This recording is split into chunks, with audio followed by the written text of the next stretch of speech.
eu vou apresentar o livro Arte Silenciosa da Memória, ilustrado com gestos ancestrais para ativar, ordenar e memorizar o que importa. Você pode comprar os livros do autor diretamente da editora Clube do Autor. Vale lembrar, muitos dos livros, incluindo este, são distribuídos sem custo algum, em meio digital para você ler até de um celular. É só baixar de Adobe. Agora, eu vou apresentar o livro Arte Silenciosa da Memória, ilustrado para mostrar gestos ancestrais para ativar, ordenar e memorizar o que importa. Este é um livro para memórias. Como assim? É um livro para responder perguntas. Entre as perguntas que o livro responde está: por que a gente lembra umas coisas e esquece outras? E por justiça histórica e afetiva, é preciso declarar com toda a nitidez. Este livro, Arte Silenciosa da Memória, gestos ancestrais para ativar, ordenar e memorizar o que importa, nasceu instigado, inspirado e silenciosamente convocado por Dona Dalva, amável vizinha de 82 anos, mulher de fala mansa e de perguntas fortes, cuja existência gentil se tornou farol para esta obra. Foi ela, Dona Dalva, quem com sua presença terna e suas inquietações sinceras acendeu no autor a necessidade de escrever um livro que devolvesse à memória o seu lugar de dignidade. Em suas conversas espontâneas, marcadas por uma lucidez que se expressa mesmo na hesitação, começaram a surgir perguntas que atravessam pessoas de todas as idades, mas que quase ninguém ousa formular em voz alta. Esqueço ou não esqueço? Perdi a memória? Perdi a lembrança? Porque eu recordo algumas coisas e outras não?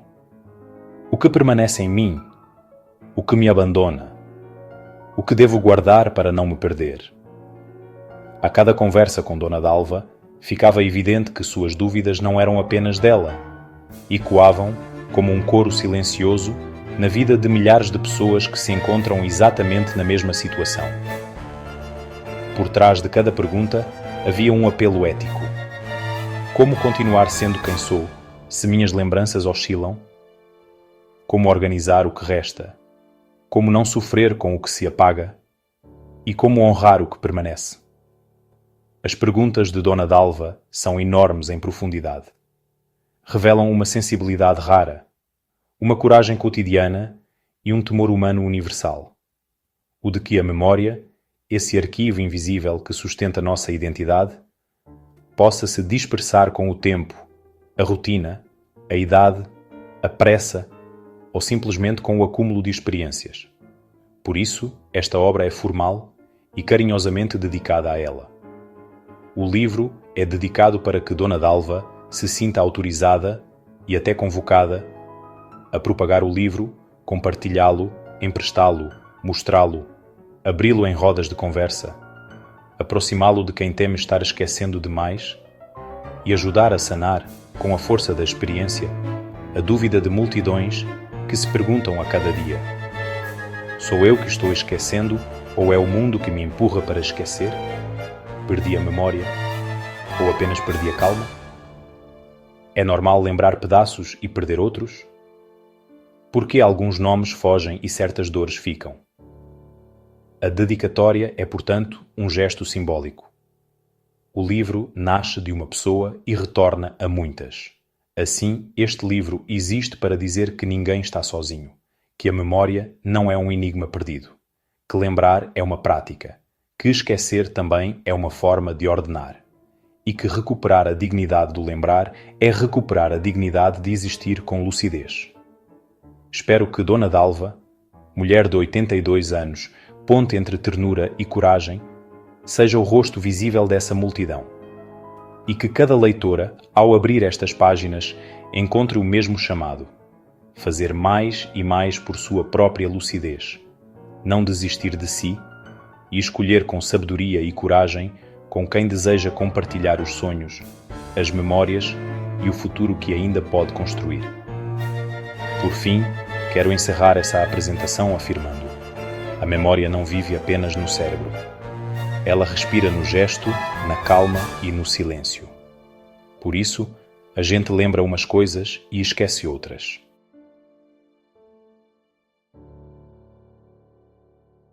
Vivemos uma época singular na história da humanidade. O tempo humano se alongou, e com ele a experiência de existir. Hoje, chegar aos 80, 90 ou até mais de 100 anos deixou de ser acontecimento extraordinário e passou a ser horizonte comum de milhões de pessoas. A medicina prolongou a vida. A tecnologia ampliou a vigilância sobre o corpo. A ciência retardou inúmeras doenças. Mas algo essencial permaneceu sem a mesma atenção: a educação da memória para a longevidade. O ser humano vive mais, mas não sabe viver com mais vida interior. Ele acumula anos, mas não compreende como preservar o que dá sentido aos anos: a memória, a lembrança, a recordação. 3 palavras que muitos usam como sinônimos, mas que pertencem a esferas distintas da experiência humana. A memória é o campo, a lembrança é o fruto, a recordação é o ato de colher. Sem campo irrigado, não há fruto. Sem gesto de colher, o fruto passa despercebido. E sem método de cultivo, não há permanência do que se viveu. É diante desse descompasso profundo entre longevidade e preparação para ela que se ergue este livro. Um manual silencioso, uma cartografia de gestos, um alfabeto corporal para consolidar a lucidez ao longo da vida.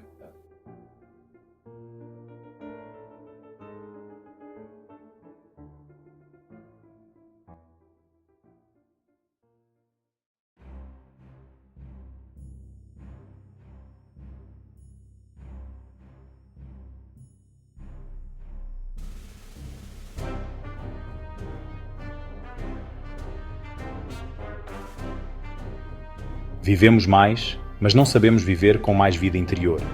O mundo pede velocidade, mas a memória pede eixo.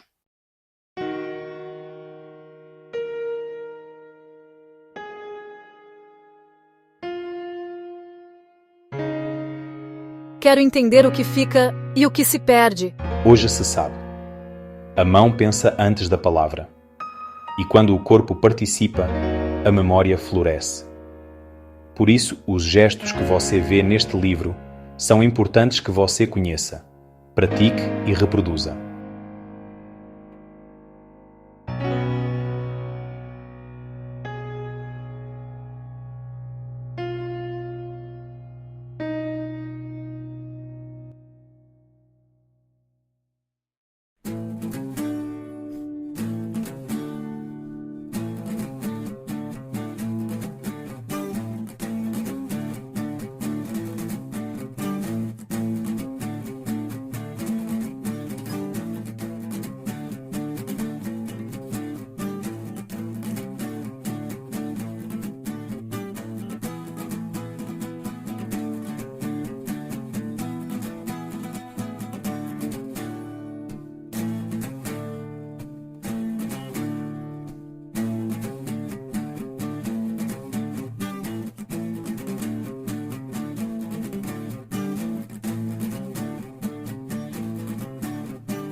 A memória não funciona por força, funciona por ritmo.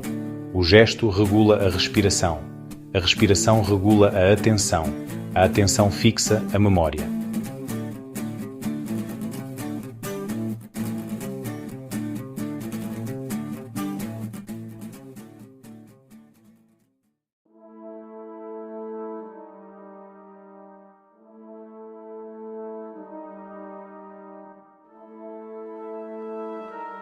Para avivar a memória, recomendamos para além dos gestos que se comece por falar. Falar os nomes de pessoas queridas, recitados suavemente.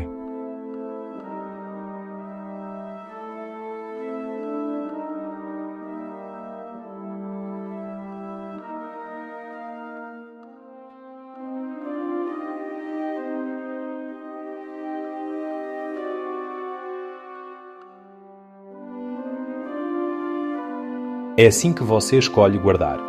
O que merece permanecer. Creia, a memória é casa.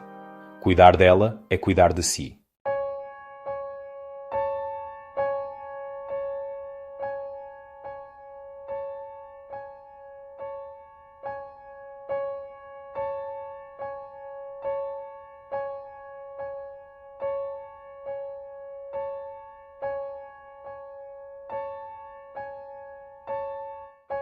Guarde o que edifica, ordene o que pesa, recorde o que liberta.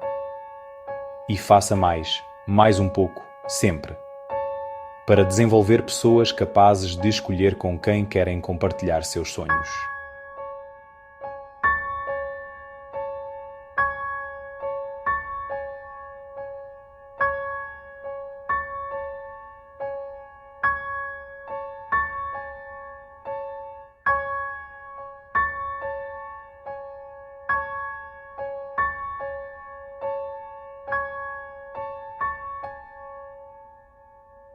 Encontra neste livro, o leitor encontrará aqui um mapa. Não um mapa geográfico, mas um mapa interior, feito de gestos ancestrais, tradições antigas, estudos contemporâneos, técnicas de atenção e práticas corporais que sustentam o ato de recordar.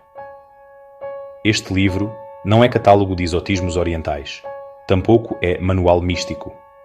Ele se ergue sobre 3 pilares sólidos. 1. Antropologia dos gestos, como distintas civilizações utilizaram as mãos, mudras, selos, shouyin, signum, gestos, para organizar a mente, a intenção, a lembrança e o foco. 2. Ciência cognitiva contemporânea. O que sabemos hoje sobre atenção, concentração, plasticidade neural, memória de trabalho, memória afetiva e estratégias de fixação e evocação. 3. Método funcional. Simples, universal e silencioso. Gestos que qualquer pessoa, de qualquer idade, pode realizar sem precisar de espaço, material, tempo excessivo ou ostentação. Adicionalmente, a pessoa leitora vai encontrar os mudras-chave da arte silenciosa da memória, cada um descrito com precisão técnica, forma do gesto, tempo de prática, efeito cognitivo, aplicação real no dia a dia. Quadros comparativos entre civilizações, com nomes originais dos gestos, funções sociais e funções cognitivas. Análises detalhadas sobre como a memória se forma no corpo, como se mantém ao longo da vida e como pode ser estabilizada em tempos de excesso de estímulos. Instruções para longevidade cognitiva, com base em décadas de observações clínicas, pedagógicas e sociais. Exemplos práticos para leitura, escrita, estudo, tomada de decisão, foco no trabalho, serenidade no cotidiano, rituais de início e encerramento do dia. Protocolos de prática curta, de 3 a 15 minutos, adequados a todas as idades. Cuidados fundamentais que garantem segurança física, emocional e cognitiva na realização dos gestos. Em síntese, este livro entrega ao leitor uma forma direta, não invasiva e silenciosa de recuperar o governo da própria mente. Como o leitor deve usar este livro? A principal regra deste método é simples. A memória melhora quando o corpo participa do processo. O propósito não é aumentar força muscular, nem alongamento, nem postura estética. A finalidade é outra: ativar, organizar e estabilizar zonas delicadas da atenção que ficam fragilizadas com o avanço da idade e com o excesso de estímulos. Para usar o livro Arte Silenciosa da Memória de maneira íntegra e segura, o leitor deve observar alguns cuidados fundamentais. 1. Praticar sempre com suavidade. Os mudras não exigem força. Não se deve apertar os dedos com vigor, nem esticar as mãos de forma agressiva. O gesto é leve, firme apenas o suficiente para que o corpo o reconheça como sinal. Violência ou tensão anulam o propósito do mudra. A memória floresce na serenidade, não na contração. 2. Manter respiração natural. A pessoa não deve prender a respiração em nenhum momento. Respirar pelo nariz, profundamente, sem velocidade. O gesto da mão deve caminhar junto da respiração, não como obrigação, mas como parceria silenciosa. 3. Tempo de prática entre 3 e 15 minutos. Cada mudra pode ser praticado entre 3 e 15 minutos. Mais do que isso, não aumenta o efeito. Menos do que isso, não estabiliza o foco. A regularidade vale mais do que a duração. 4. Estar sentado ou em postura estável. O leitor deve estar sentado, com a coluna ereta ou de pé em posição estável. Nunca deve praticar caminhando, correndo, dirigindo ou em movimento brusco. 5. Olhos fechados ou semicerrados. O olhar excessivamente aberto distrai. O olhar semicerrado ou fechado organiza. Deixar apenas um filete de luz entrar, se possível. Isso melhora o foco e reduz ruído mental. 6. Praticar sempre na mesma janela de tempo. A memória cria marcos internos. Praticar sempre ao acordar, ou antes do estudo, ou antes de dormir, cria a associação direta entre gesto e estado mental. 7. Não esperar milagre imediato. Há melhora imediata na sensação de foco e calma, mas a reorganização profunda da memória é gradual. É trabalho de semanas, meses, anos, como planta que cresce porque foi regada com constância. 8. Jamais ultrapassar limites do corpo. Se houver dor, formigamento intenso, fadiga nos dedos ou sensação de rigidez, deve-se interromper e repousar. O gesto é para educar, não para punir. 9. Registrar o percurso. Anotar sensações durante as primeiras semanas. Isso fortalece a metacognição, a observação interna, a habilidade de reconhecer avanços. 10. Integrar o gesto ao cotidiano. O mudra não é ritual separado da vida. Ele é ferramenta cotidiana. Antes de uma reunião difícil, antes de uma conversa importante, antes de estudar, antes de dormir, antes de enfrentar ruído ou caos. Seguindo estes cuidados, o leitor encontrará neste livro não um manual distante, mas um companheiro para a travessia da vida.